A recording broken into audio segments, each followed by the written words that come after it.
නව්‍යකරණයේ අභිමානය නවමානයට මහජන බැංකුව 60 වසරක අභිමානය රැගෙන සැවොම දිනවන හෙටක් වෙත.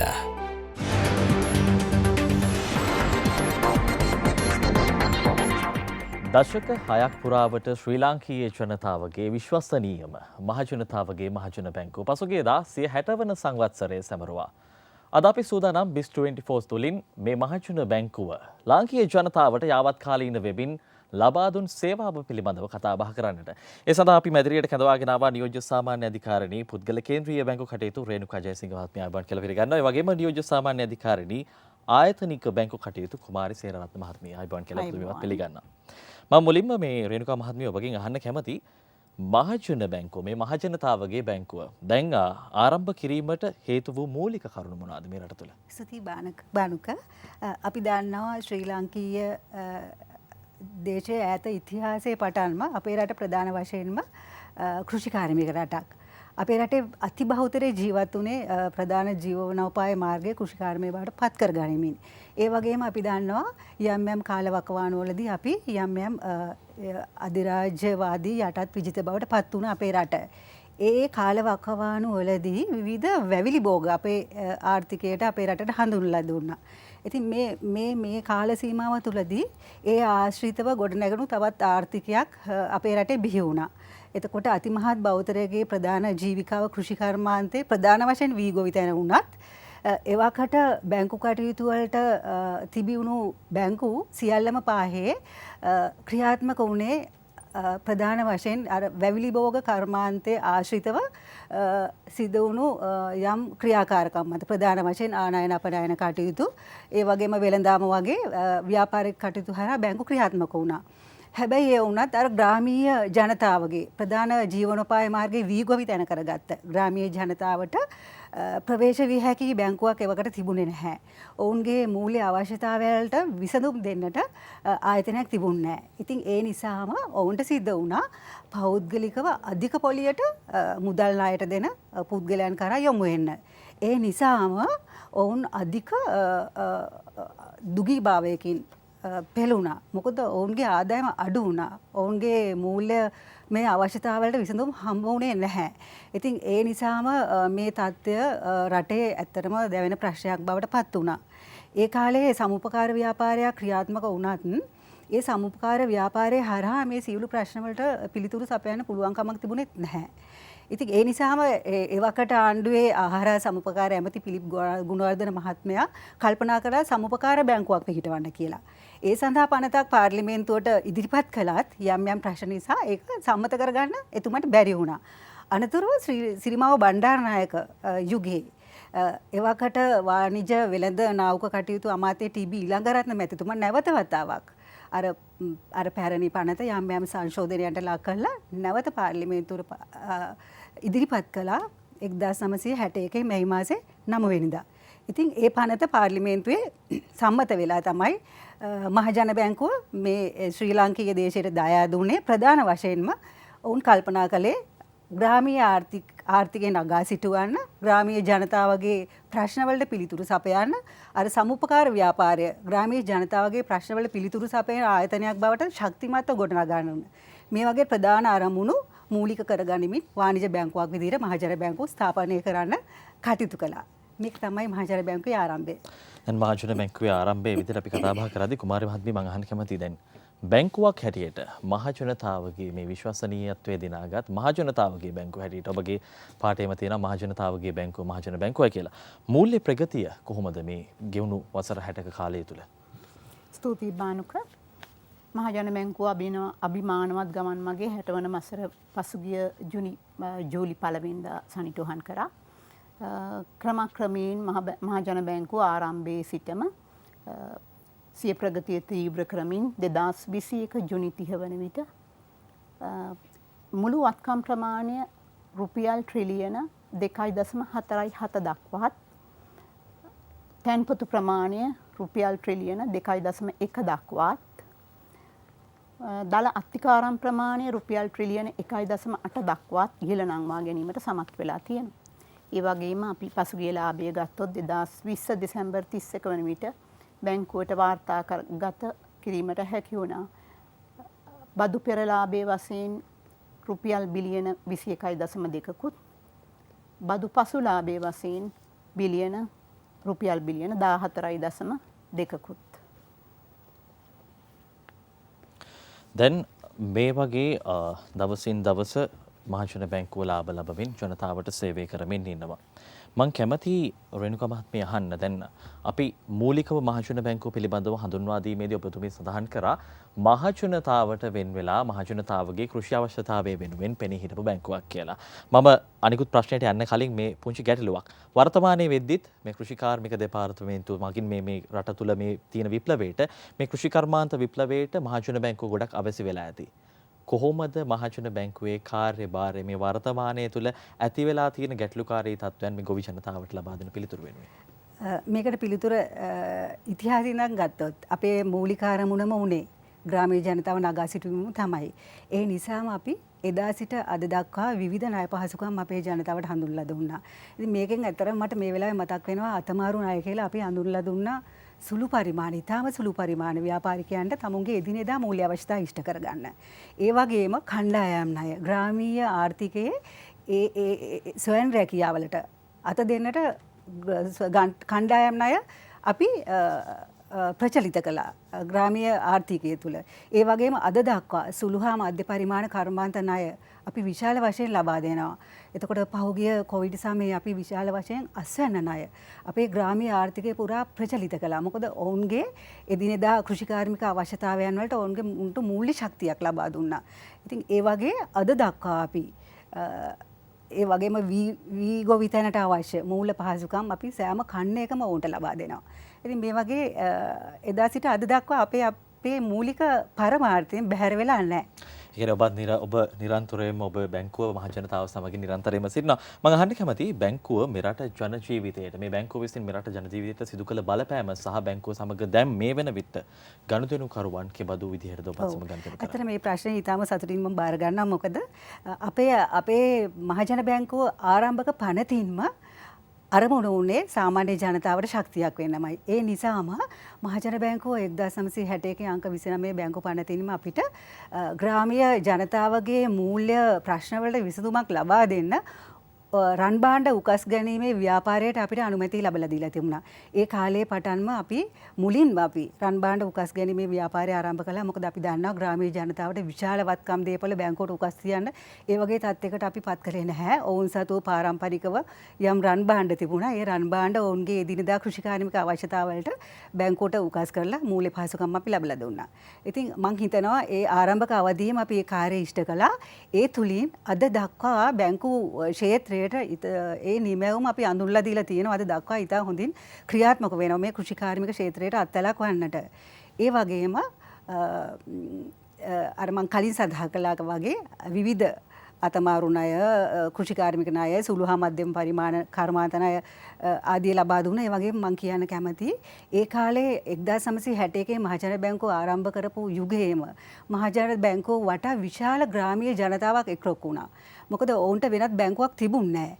එතකොට අප වටා එක්රොක් වෙච්ච ග්‍රාමීය ජනතාවගේ භාෂාවෙන් ඔවුන්ට වැඩ කරන්න බැංකුවක් හොයලා දුන්නොත් හොඳයි කියන එක එවකට අපේ සභාපතිතුමා වින්සන් සුබසිංහ මැතිතුමා අදහස් කළා. මොකද බානුක ඒ වෙලාවේ බැංකුව වැඩ කරේ ඉංග්‍රීසි භාෂාවෙන්. හැබැයි ග්‍රාමීය ජනතාව අපේ අති මහත් බහුතරයක් තමුන් සිංහල හෝ දමිළ භාෂාව කතා කරන ජනතාවක්. ඉතින් අපි අදහස් කළා සිංහලෙන් වැඩ කරන බැංකුවක්.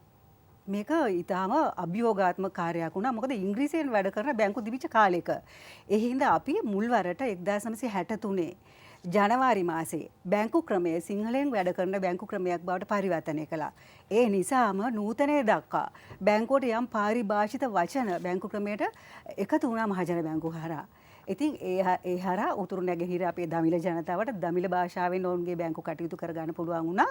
ඉතින් මේ මහ ජනතාවට ඔවුන්ගේ භාෂාවෙන් කතා කරන බැංකුවක් අපි ඔවුන්ට ලබා දුන්නා.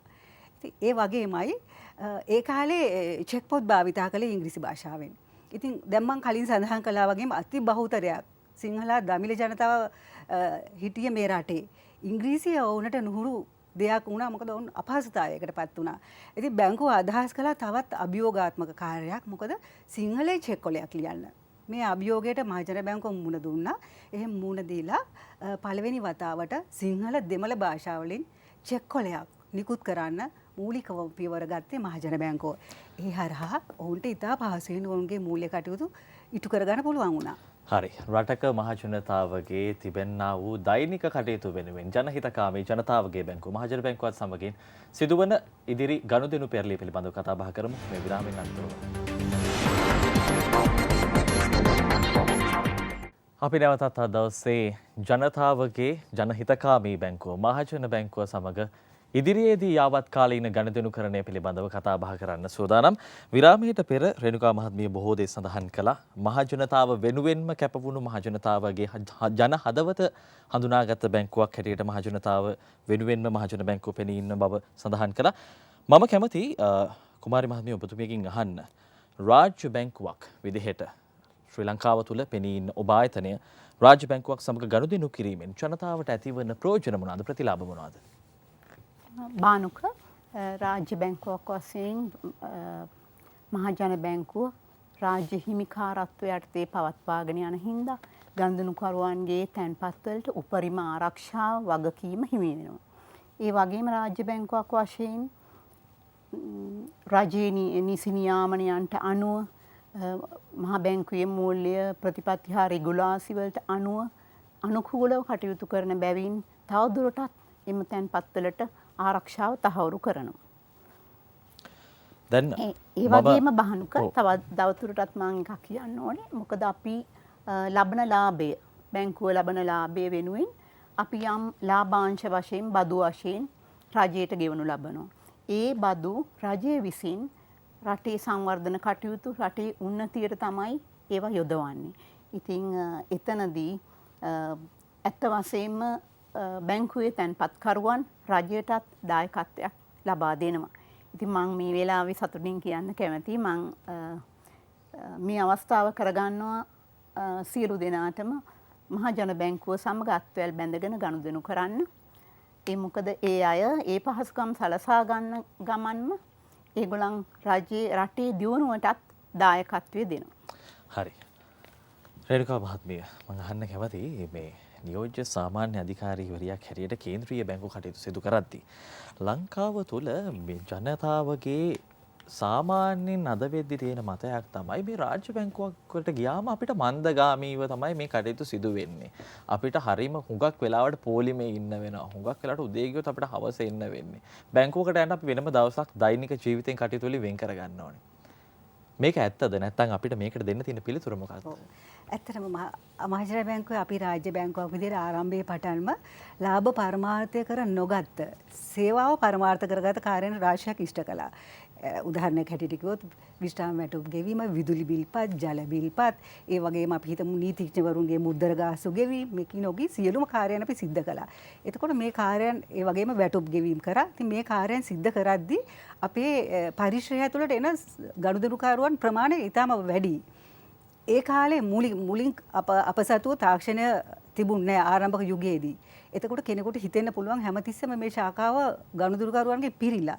එතකොට එහෙම පිරෙද්දී කෙනෙකුට සේවාව ලබා ගන්න යම් කාලයක් ගත වෙනවා. හැබැයි සාපේක්ෂව අපේ ඉදිරිපෙළ කාර්ය මණ්ඩලය ඉතාමත් කාර්යක්ෂමව වැඩ කරනවා. මොකද අපේ පරිශ්‍රයට පිවිසෙන අතිමහත් ගනුදෙනුකරුවන් සංඛ්‍යාවට සේවාව සපයන්න ඔවුන් ඉතාම කාර්යක්ෂමව වැඩ කරනවා.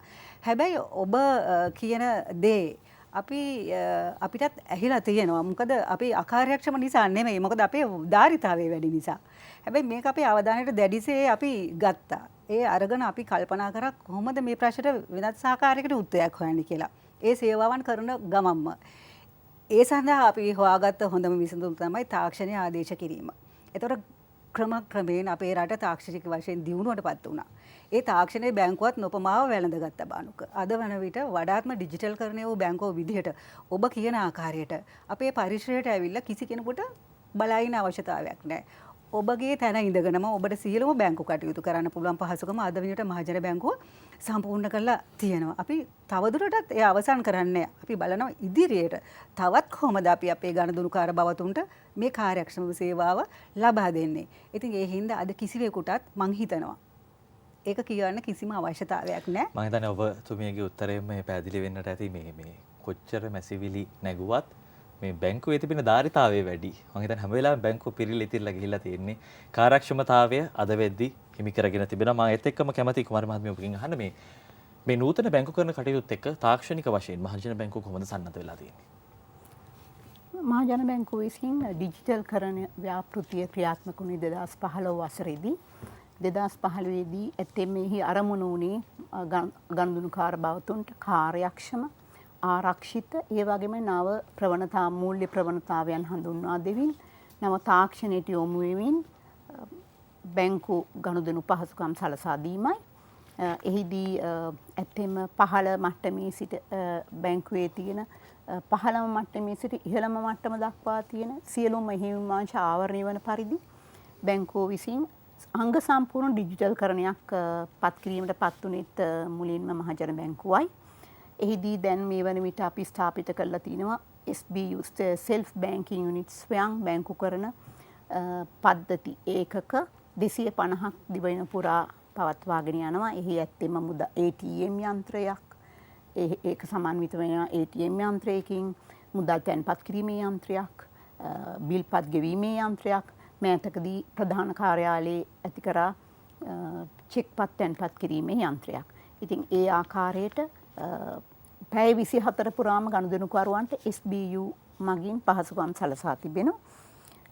මෙම යන්ත්‍ර මං කියන්න කැමති බානුක මේ යන්ත්‍ර ස්ථාපිත කළ මුල් අවදී ඒක නව අත්දැකීමක් ගනුදෙනුකරුවන්ට අපගේ ශාඛා ජාලයේ කාර්ය මණ්ඩලය පැය 24 පුරාම ගනුදෙනුකරුවන්ට මේ පහසුකම සලසා දෙන්න ඒගොල්ලන් ඒ දේට පුරුදු කරන්න සැදී පැහැදී සිටියා.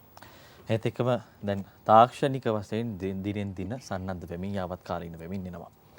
රටක මේ මොහොත වෙද්දී අධ්‍යාපනයේ ආර්ථිකය සෞඛ්‍ය මේ හැම දෙයකින්ම කෙමෙන් අපි බොහෝම බලපෑමකට ලක් වෙලා තිබෙනවා. මහජන බැංකුව කොහොමද මහජනතාවගේ බැංකුව වශයෙන් අනාගත ඉලක්කයන් වෙනුවෙන් රටට දායකත්වය දක්වන්නේ?